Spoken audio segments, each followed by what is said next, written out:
আজ দেখাবো কিছু অপূর্ব হাতের কাজের নিদর্শন। এই দেখুন, এই যে মূর্তিটা তৈরি হচ্ছে এটা কিন্তু মেসির মূর্তি এবং এখানে কিন্তু একটা কারিগরির ব্যাপারও আছে। মূর্তিটা দেখুন ফ্লোটিং রয়েছে। এই মেসি আমাদের শীঘ্রই আমাদের ভারতবর্ষে আসছে এবং কলকাতাতেও আসবেন। দেখুন কি অপূর্ব মূর্তিটি। এরপরেই দেখুন এই সলমন খানের মূর্তি, এটাও প্রায় শেষের দিকে এই মূর্তিটা তৈরি করা হচ্ছে। দেখে মনে হবে যেন সলমন খান ওটা সত্যি সামনে দাঁড়িয়ে আছে।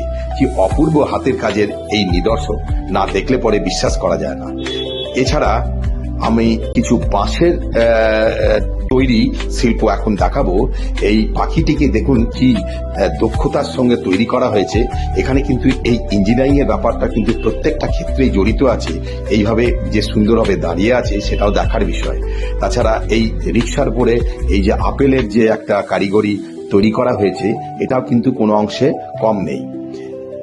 এরপরে যেটা দেখাবো তাতে আমার মনে হয় একরাশ মুগ্ধতা আপনাদের এনে দেবে। সেটা হচ্ছে এই ঘড়ির, এই বাঁশ দিয়ে তৈরি এই ঘড়ির কারিগরি।